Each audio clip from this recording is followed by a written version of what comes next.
After getting back with Peter, I stopped caring where he goes. I let him give all our savings to Emily. He seems to notice a change in me. Before leaving to see Emily one more time, he says, "Emily is leaving the country tomorrow and won't be back. When she's gone, we'll get married." I casually agree. It doesn't matter. I am leaving too. Peter and I keep our money in a joint account. We agreed that when we saved $150,000, we would get married. But now, $140,000 of it is gone.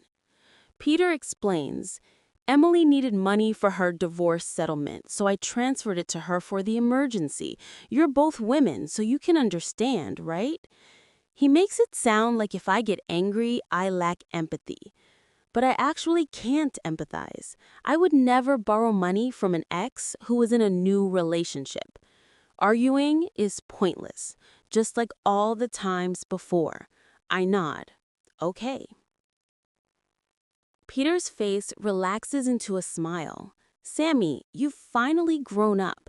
It looks like breaking up that one time was good for you." I freeze for a moment. His words ripple through my calmness. I don't understand how he can say that so easily. That breakup almost broke me, but it didn't seem to affect him at all. Peter was my first love. 5 years of pouring my heart out now feel like a joke.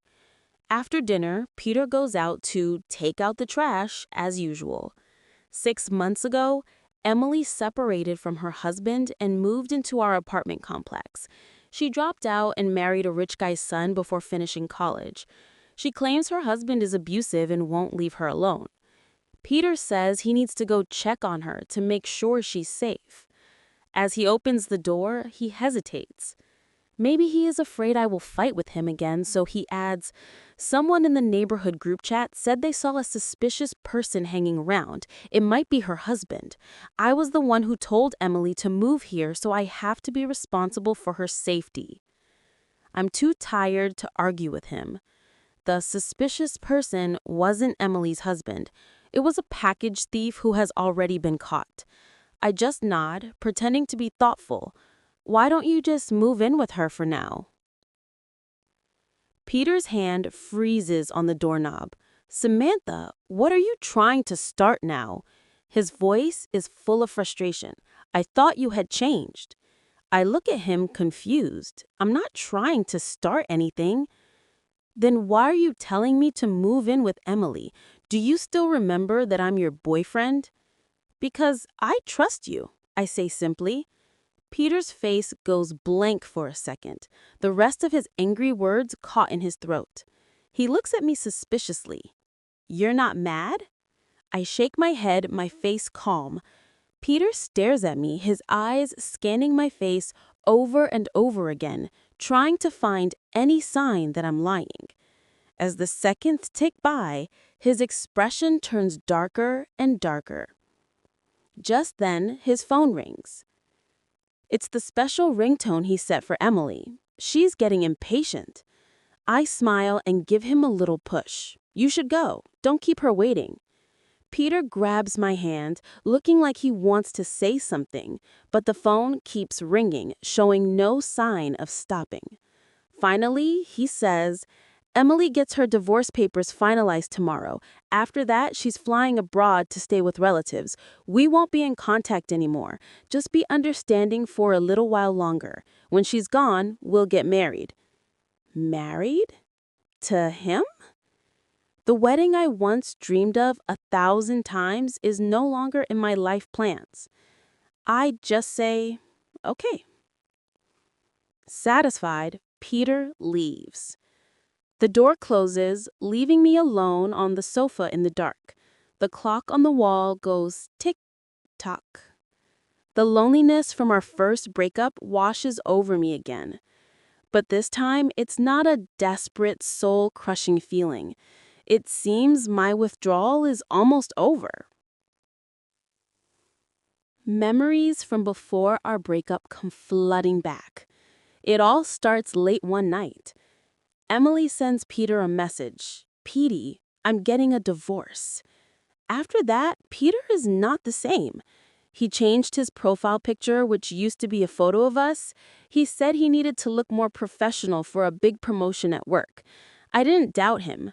My job is demanding, and so is Peter's. It never crossed my mind that he would have time to run around helping Emily. We both come from average families. Peter's family was actually a mess. His dad gave all their money to another woman and left his mom with nothing in the divorce.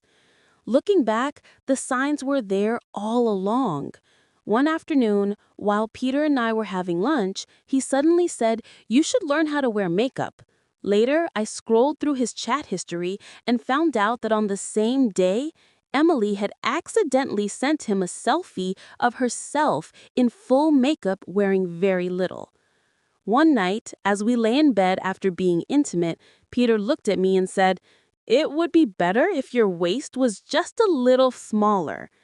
That was the day Emily had ordered some lingerie in extra small and accidentally used Peter's phone number for the delivery address. One evening, a fire started from an electric scooter in our building. Flames and black smoke shot up into the sky. At that moment, all I could think was, thank God, Peter went to take out the trash. Thank God he's safe. The smoke filled my lungs and my vision started to blur. As the firefighters carried me out, I saw Peter trying to run back into the burning building. A woman in a black lace nightgown was holding him back. I passed out soon after and didn't think much of it. I just assumed she was a helpful neighbor. While I was in the hospital, Peter rushed between his job and my bedside to take care of me. I only had minor burns, so I left the hospital quickly to get back to work.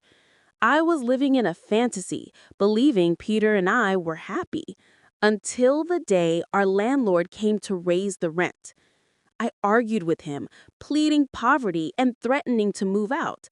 I talked so much I felt like a crazy person, fighting over every last penny. The landlord just looked at me and coolly said, "Well, your boyfriend seems to have enough money to rent a second apartment in the neighborhood." His words hit me like a ton of bricks. I was stunned into silence long after he left. That night, when Peter went to take out the trash, a strange impulse made me follow him. I watched him pick up a package, carefully remove the outer bag at another door, and wipe it down. Before going inside, he puts his own shoes in the shoe cabinet and slips on a pair of dark blue slippers. He does it all so smoothly, like he's coming home. I stood at the door for a long time, frozen. A chill spread from my heart, and my mind went blank. Like a puppet on strings, I knocked on the door. I heard Peter's voice from inside. "Who is it? The food delivery shouldn't be here yet." He opened the door, still muttering to himself. I finally understood why Peter suddenly started insisting on taking out the trash every night. I understood why he stopped ordering takeout for lunch and asked me to cook for him, and why he became so frugal with his own money. I can't remember much of what happened next. I just remember Peter carefully shielding Emily behind him. "This is why I didn't tell you. I was afraid you would overreact, and now you're making a scene. There's nothing going on between us." Was that true? Peter, being more experienced, had guided me through everything in our relationship. He always said that everyone has a past. Was I really overreacting? But after that, he kept going to see Emily. Even on our anniversary, he abandoned me at the restaurant because Emily called him, her voice trembling as she said, "I'm so scared." That night, I waited until 4 a.m. for him to come back. His hair was damp, like he had just taken a shower. When he opened the door, he saw my red, swollen eyes. A flash of panic crossed his face before he said, "I thought you'd be asleep. I didn't want to make noises, so I just showered at Emily's place. Nothing happened." My answer was the water glass I threw at him. The biggest fight we ever had exploded. I was so angry I could barely breathe. She's not even divorced yet, and you're already running over to be her lover? You both make me sick, I yelled. Slap. The sound echoed in the room. My cheek instantly turned red and began to swell. Peter's face was cold as ice. Watch your mouth. Don't you dare ruin Emily's reputation. I stared at him in disbelief. The man in front of me felt like a complete stranger. You don't trust me at all. We can't go on like this. Let's break up. He said the words so easily, but when we first started dating, he was the one who hated it when I even joked about breaking up. My head spun. Before he could finish, I grabbed his collar and slapped him back across the face. How could he be the one who was angry when I was the one being cheated on? That same day, Peter packed a suitcase and left. I stayed in the apartment we shared, feeling lost and confused. I couldn't eat, just mechanically putting food in my mouth. In the neighborhood group chat, Emily posted a video of a man clumsily trying to cook. It was definitely Peter. She wrote, "No one in this house knows how to cook," with a crying emoji. Then she asked, "Does anyone know a personal chef for hire? It's for 2 people and we like spicy food." I like spicy food too, but Peter prefers mild things. He could never handle the heat, so I always ate bland food with him. But now he can eat spicy food for Emily.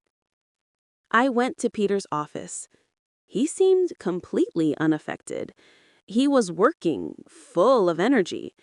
After work, he even bought a bouquet of flowers from a street vendor. Peter had never bought me flowers. We were saving for a wedding, so we never spent money on things like that.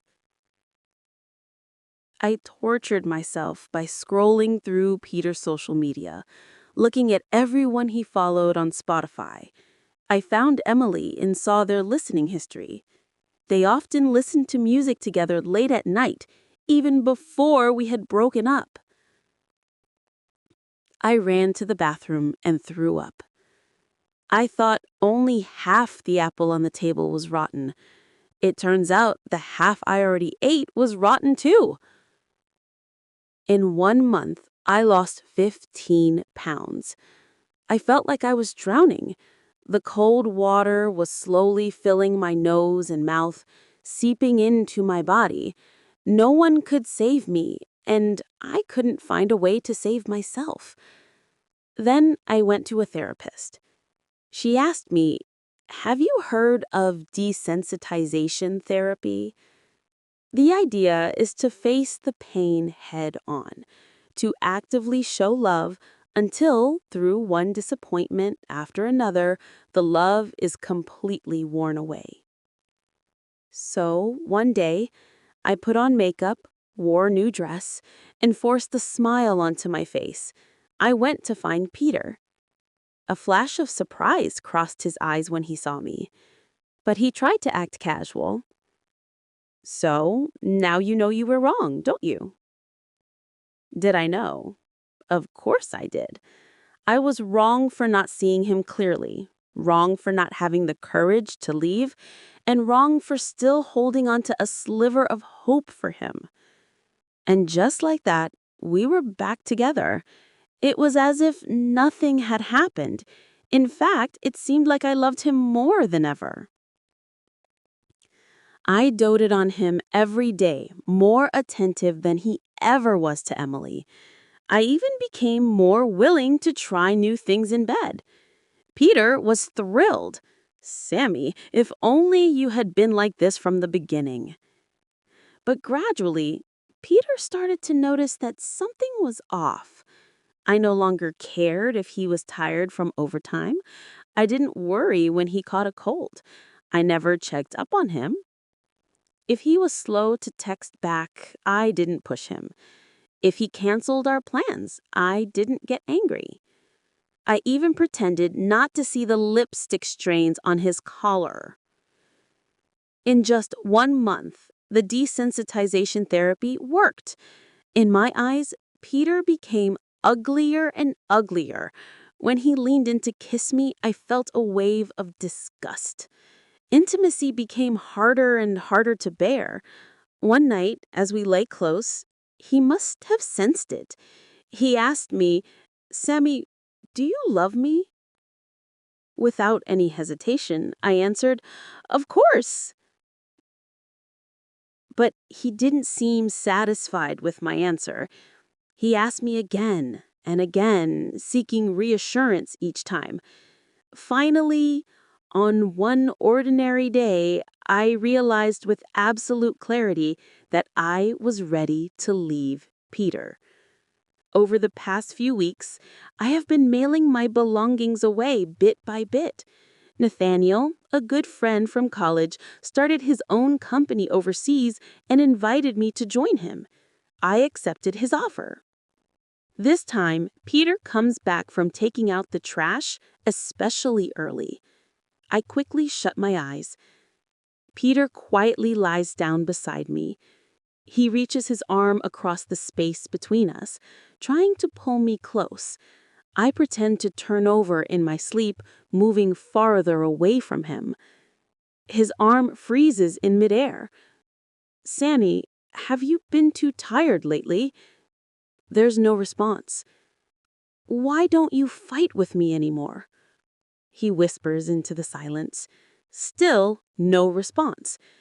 Peter keeps talking to himself. "What kind of wedding do you want? How about a destination wedding by the ocean? You always said you wanted to go." I fall asleep to the sound of his rambling. There will be no wedding. The next morning, Peter shaves and puts on the most expensive designer suit in his closet. It was a birthday gift from me.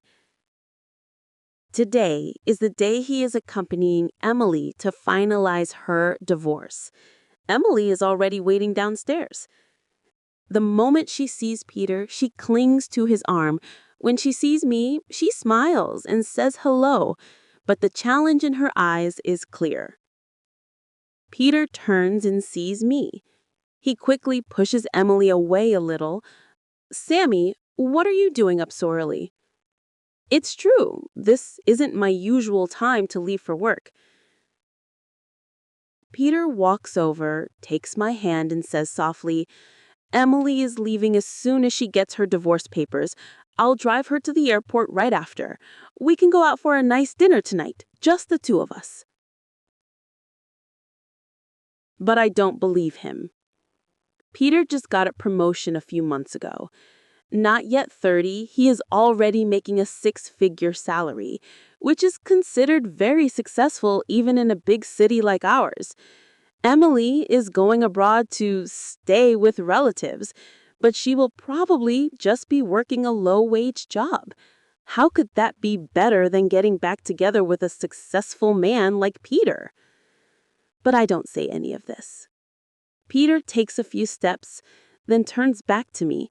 "Wait for my return. I have a surprise for you tonight." This time, I don't answer. He seems to sense something is wrong. "Sammy..."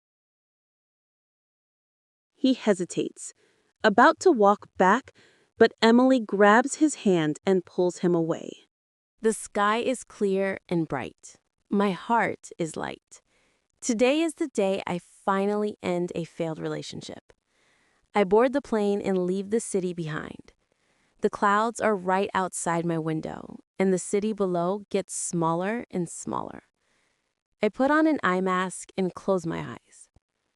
Peter appears in my dreams, but this time his face is blurry and his voice is distant. I feel like an outsider watching a movie. I see the meeting of 2 young students. In my sophomore year of college, my department had a debate against Peter's. The topic was, should you break up with your partner of 10 years if they have an emotional affair? My team was assigned the negative side. No, you should not break up. We won. I stood on stage for my final closing statement, my voice full of passion. People make mistakes. A momentary lapse in judgment shouldn't be a death sentence. How many decades do you get in life? A 10-year relationship shouldn't be thrown away so easily. After I stepped off the stage, Peter came up and asked for my number. Years later, fate played a cruel joke. Only when the slap lands on your own face do you realize how much it hurts. In my dream, ripples spread across the surface of a lake. I stand up straight and realize the water only comes up to my waist. I push through it and walk slowly to the shore. It was a good dream.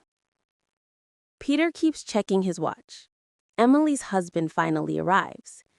He doesn't look like the abusive man Peter imagined. He is meek and has an honest face. He doesn't look like a rich kid either. The cigarettes in his pocket are cheap. But the car he drives was once a luxury car. It seems he has gone bankrupt. Finalizing the divorce is a smooth process. Emery clings to Peter the entire time. The clerk at the office gives them a knowing look. When they walk out of the courthouse, Peter offers to drive Emily to the airport. To his surprise, Emily shakes her head. She stammers, I changed my flight. I'm leaving tomorrow instead. Peter doesn't think much of it. Okay, I'll take you home then. Emily doesn't move. Petey, can you spend the date with me just to celebrate my divorce? Peter hesitates. He had planned to propose to Samantha tonight. It wasn't going to be a big, expensive proposal. They still needed to save money for a wedding and a house. He had booked a table at the restaurant near their apartment complex. He had already talked to the owner, who agreed to play music while the waiters gathered around to sing and shout, "Marry him!" What a warm and happy scene. He can't help but smile at the thought. He is about to refuse Emily when he sees tears welling up in her eyes. Petey, are you ashamed of me because I'm divorced? Peter fumbles for a tissue. Emily's tears fall like broken pearls onto the back of his hand. His heart softens completely. Emily was his first love, the most popular girl in high school. He fell for her at first sight. He remembers passing her under the willow trees on campus, and the way she smiled back at him. He wasn't bad-looking himself and had received plenty of love letters. It felt natural when they got together. They were the power couple of the school. With little money, Peter folded 999 paper stars for her. Their high school romance was sweet and exciting, a kind of happiness he would never experience again. After graduation, they went to colleges in different cities and drifted apart. In college, Peter tried to contact Emily again, but she already had a new boyfriend. He was a little sad and disappointed, but not for long. He was still young, college life was exciting, and their relationship hadn't been that deep anyway. Besides, they weren't really right for each other. He wasn't suited for a woman like Emily.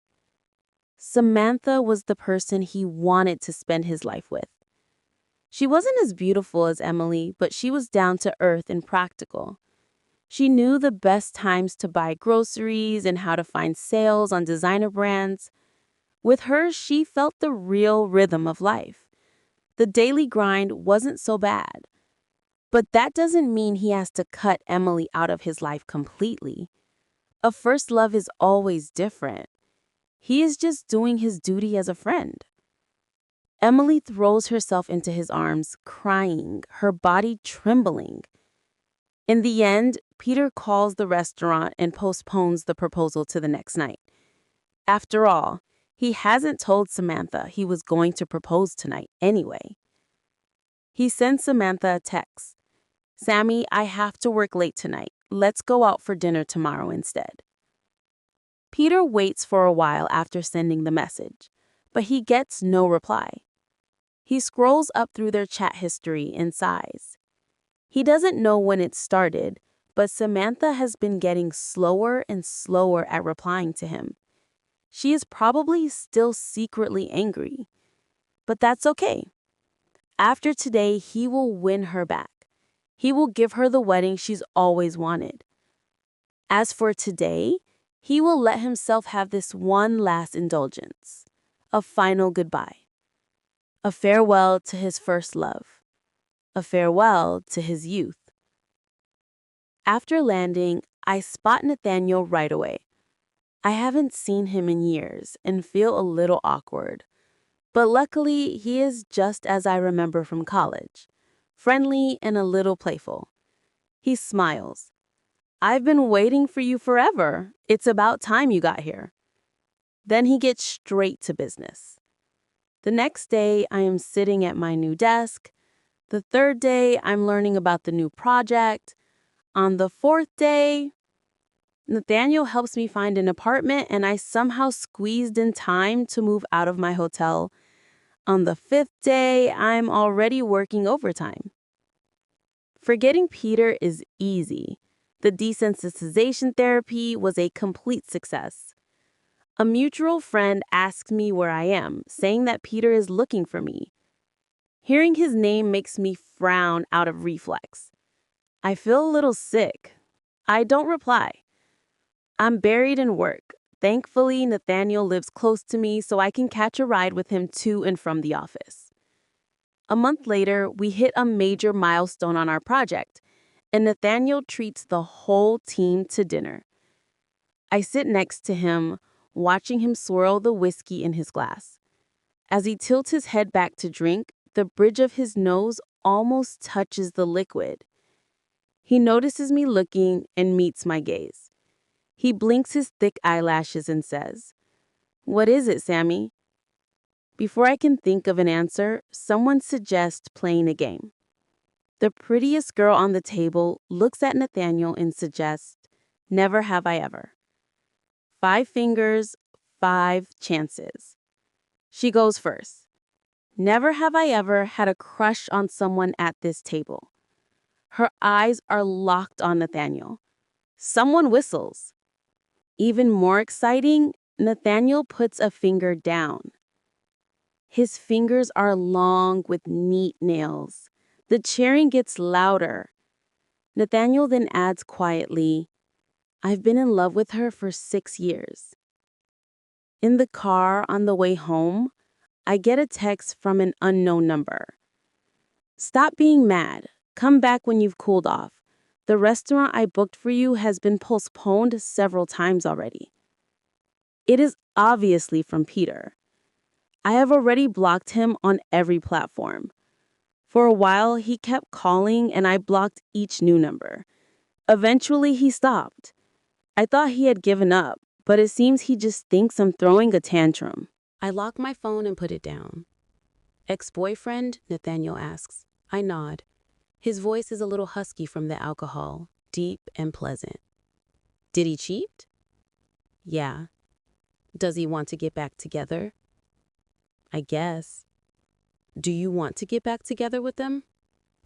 I roll my eyes, too tired to answer. "Nathaniel, you ask a lot of questions." In the dim light, Nathaniel looks at me. Being stared at by someone so handsome is a little flustering. My cheeks feel hot.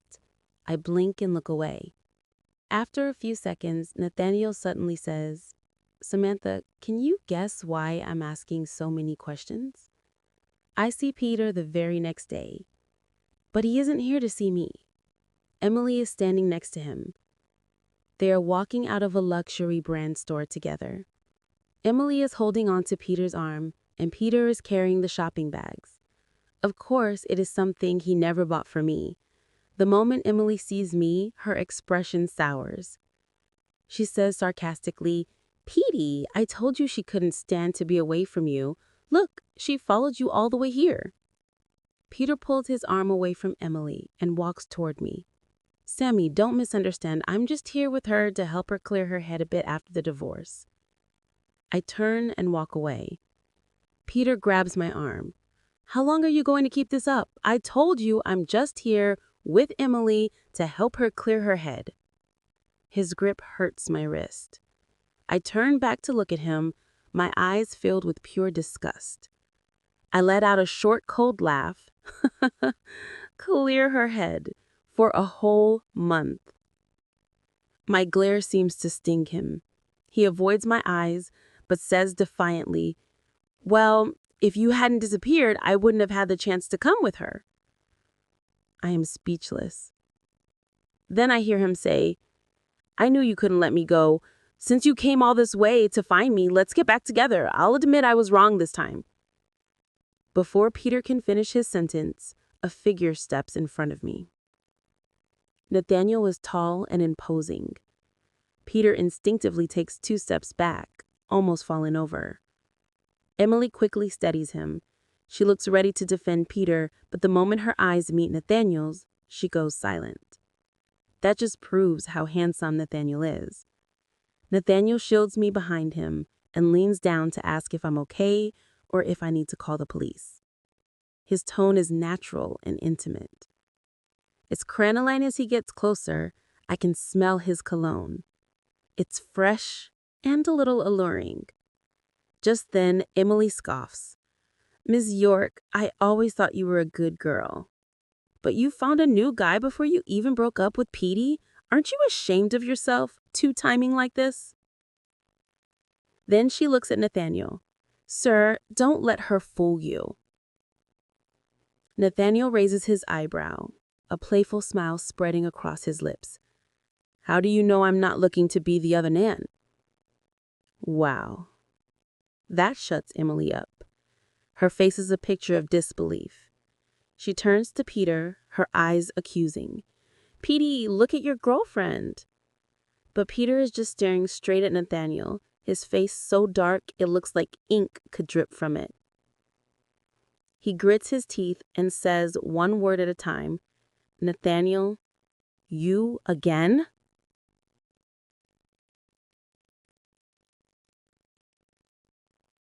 On the way back, Peter's words echoed in my mind. You already lost to me once. Are you still not over it? You think you can win now? He was so angry, he was just rambling nonsense. After work, I don't take a ride home with Nathaniel. I signed up for a fitness class. Nathaniel said he wanted to try it too, but it's a women's only class, so I had to turn him down. Besides, he looks like he already goes to the gym regularly. As I leave the office, I see Peter wandering nearby. He seems to be looking for me. In a foreign country, it's like looking for a needle in a haystack. He's here as a tourist and has to go back home in a few days, so I'm not worried about him finding me. I just didn't expect him to be so shameless. A few days later, I get a call from my mom. She starts yelling as soon as I pick up. What's going on with you and Peter? He's here now. You need to come back. You're a grown woman, about to get married, and you're acting like a runaway teenager. I think I hear Peter's voice in the background, trying to calm her down, telling her not to blame me and that it's all his fault. I laugh coldly. Mom, we're not getting married. My mom's voice hitches, then she sounds like a rooster being strangled. What do you mean you're not getting married? Peter is such a good man. What more could you want? Do you want to end up with someone like your father? Her sharp voice pierces my eardrum. In my memory, she has always been like this, emotional, materialistic, and harsh. And my dad was always silent. He brought home his paycheck, but he was rarely ever home himself. When I was young, my mom used to wait for him, cooking all his favorite dishes whenever he returned.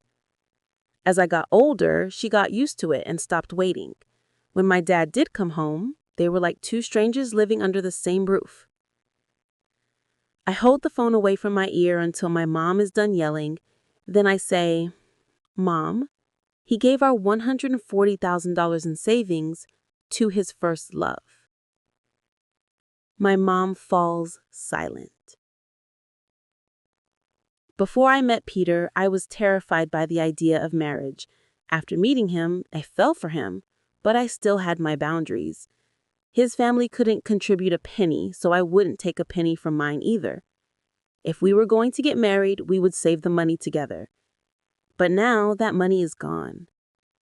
My mom doesn't speak. Soon I hear her cursing at Peter on the other end. "You're just like your mistress-keeping father." Then I hear the sound of something smashing. Peter is begging and trying to explain. He says he's not like his dad, that it was just a friend in need. In the end, he is thrown out of the house. A few minutes later, my mom gets back on the phone. She swears, then says, "It's good you're not marrying a man like that." My mom is just caught up in old-fashioned ideas. She thinks I have to marry a good man, but she does love me. After her rant, she asks cautiously, "So, the money?" "I've hired a lawyer to sue him. I should get it back soon." She lets out a sigh of relief. "Good, that's your hard-earned money." She is right. In those early years, my starting salary was lower than Peter's, but I don't smoke, drink, or wear makeup. I spent less and saved more. More than half of that $140,000 was mine. Later, because of the money, I took one more call from Peter. "Sammy, I miss you. Can we please stop fighting?" I hung up. To settle the money issue, I took some time off and flew back home. Nathaniel approved my leave without any questions. That day, he flew with me. He said he needed to visit his parents anyway. I was happy for the company. When we landed, Nathaniel went with me to meet my lawyer. Peter and his lawyer were also there. When he saw Nathaniel and me walk in together, his face twisted for a moment. He stared at me the entire time. Because we had all the bank transfer records and the money was saved under the premise of getting married, getting it back wasn't difficult. But Peter was not cooperating. "Emily has already left the country. I'm not in contact with her anymore. Why are you still holding a grudge? I admit I did some things wrong, but..." Without looking up, I said, $140,000. Transfer it to this account. Peter stared at me. "Are you really going to be this cruel?"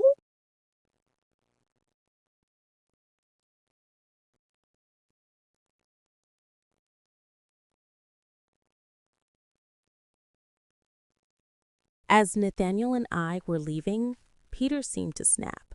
He shouted, "Hey, Nathaniel, you know Samantha and I were together for 5 years, right? In those 5 years, we tried every position in bed. You're just picking up what I threw away." Nathaniel swung at him. After a moment of chaos, I pulled Nathaniel back. Peter looked at Nathaniel, whose fist was now held back by me, with a smug look.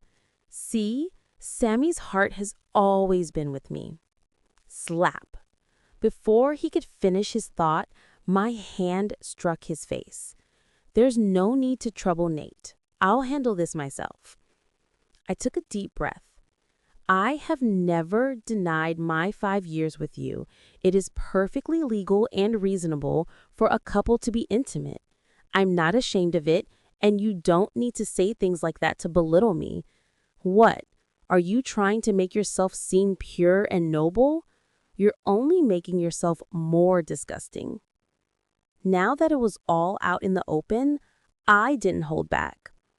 Actually, I had already decided to leave you after our first breakup. When we got back together, I never planned on a future with you. I looked at the pathetic man in front of me and said calmly, "You and Emily are actually a perfect match." As the words left my mouth, the color drained from Peter's face. I didn't look at him again. I grabbed Nathaniel's hand and walked out. While we were waiting for a car, I noticed that Nathaniel had been silent the whole time. I looked up and saw his face was red. Oh, we were still holding hands.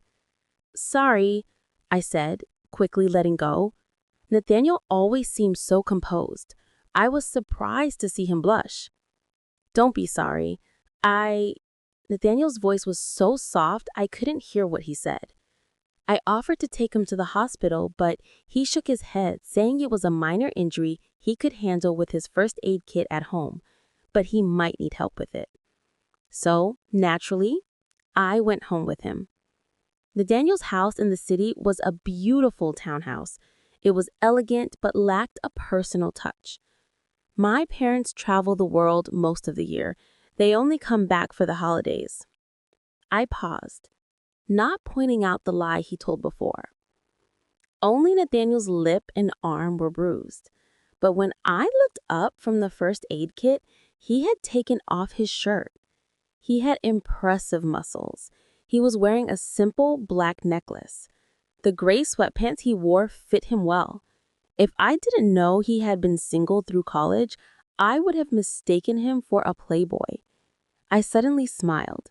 The girl you've liked for 6 years? Do I know her? Nathaniel's hand, which was reaching for a glass, paused. Then he let out a soft laugh. I started laughing too. Something seemed to shift between us in that moment. Peter never paid back the money. It was strange considering his high salary. I was busy with work and hadn't had time to follow up on it. Nathaniel gave the core team members stock options, which made everyone work even harder. One day, I got a call from one of Peter's friends. "Samantha, Peter knows he was wrong. He gets drunk and just keeps saying your name." Over the past year, I had blocked dozens of numbers from Peter and his friends. I can't believe there were still more. I was tired from overtime, so for a change of pace, I didn't hang up right away. Seeing a glimmer of hope, his friend pressed on. "That Emily girl, we've all met her. She's no good, not like you. Peter just felt sorry for her. There was nothing romantic between them. Couples fight and make up. You and Peter have been together for so long. What can't you get through? We all know you still love him, so that's why you didn't press to get the wedding fund back. Stop playing hard to get. Peter's already tired enough from work. Just make up with him already." I took a sip of my coffee and said slowly, "Are you done?" Peter's friend was still processing my question as I continued. "Thanks for reminding me to get my money back from Peter." Then I hung up. Some things don't need to be said. Some people aren't worth talking to. For our anniversary, Nate planned a special trip. We went to Croatia and he took me sailing. Gazing at the stars, I felt a sense of wonder. A year ago, when I was with Peter, I never imagined I could live a life like this, exploring a foreign country with someone I love, experiencing the world. With Peter, all I had was a life of endless penny pinching. Some people long for a simple life after they've seen all the world has to offer. Others are just forced to adapt to it. Love was the only thing holding me up. That's why that life was so fragile. A gust of wind, and it was gone. During the Christmas holiday, Nate took me back home to meet his parents. We landed in the city. It's such a huge place, yet it's so easy to run into familiar faces. In front of an office building, a disheveled woman was shouting, "You got a raise and you didn't tell me? Don't you know I'm pregnant with your child?" It was Emily, and the man standing in front of her was Peter. From the looks of her belly, she was at least 5 or 6 months pregnant. Just as I had expected, Peter had never cut ties with her. There were many people passing by. He looked embarrassed. "I have to pay back the money. Do you know I'm being sued?" Emily wouldn't listen. "That's my money. You earned that $140,000. Why should you give it back to her?" Their argument grew louder. The car drove by too quickly for me to hear the rest. I thought I saw Peter slap Emily across the face. Life moves on. Some people are still stuck in the past. Others have already started a new chapter. It has been 5 days and Samantha hasn't come back yet. Peter is getting annoyed. He pictures Samantha's increasingly cold expression. It's not that he hasn't noticed the change in her, but he doesn't want to believe it. After all, I was her first boyfriend. Samantha's love for him was intense and exclusive. He had even found it overwhelming at times. Samantha had spent so much time planning their wedding, the beach, the horses, the flowers. It was beautiful, but also a lot of trouble and very expensive. This time, her leaving and blocking him was going too far. A sliver of panic enters his heart. He wants to go find her, but she hasn't told any of their mutual friends where she is. Just then, there's a knock at the door. It's Emily. She has been coming to see him every day. He feels bad turning away a woman who is sad and newly divorced. He opens the door to see a carefully dressed Emily. A tight dress shows off her curves. Peter swallows hard, the words of refusal dying on his lips. Emily has brought 2 bottles of wine. She smiles. "Petey, let's have a drink. Let's celebrate my freedom." One drink leads to another, and soon their clothes are gone. What happens next is a blur. It's easy to pretend to be drunk when you're halfway there. The next morning, Peter wakes up and sees the marks on his body. He feels a moment of regret. Oh well, he can't go find Samantha looking like this. He'll wait a few days for the marks to fade, then he will go find her and bring her back. So he postpones the restaurant reservation event. It was just an accident. He won't change his mind. The one he truly loves is still Samantha. In the following days, Peter spends his time with Emily while trying to find a way to contact Samantha. At the same time, he is trying to figure out when to send Emily away.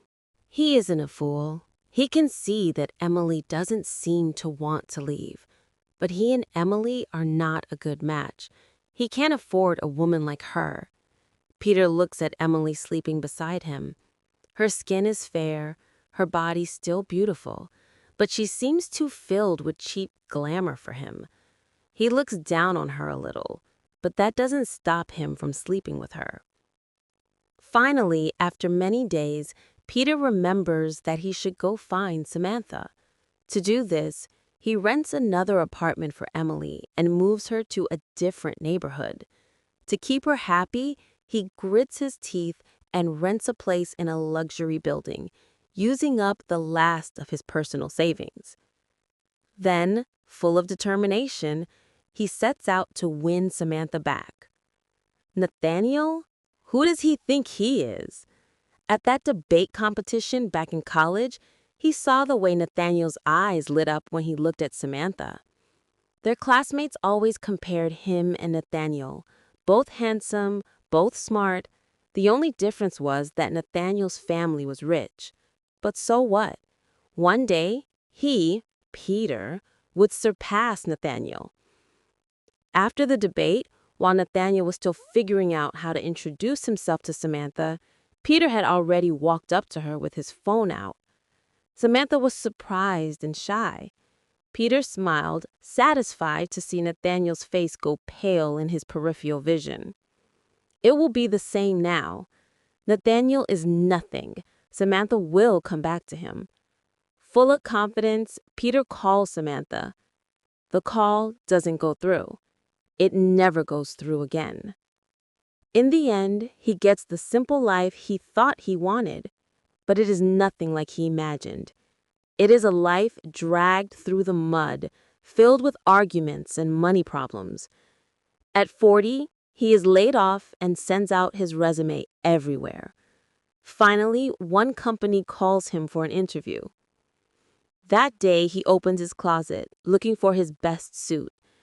It turns out his best one is still the one Samantha gave him for his birthday, all those years ago. The end. If you like this story, make sure to subscribe. If you didn't, send it to someone you hate. Seriously, guys like Peter are the worst. They want to have their cake and eat it too. Also, where does he get all that confidence? Costco? We post daily story updates from my personal collection. We also have playlists for different types of stories. Check them out. See you tomorrow.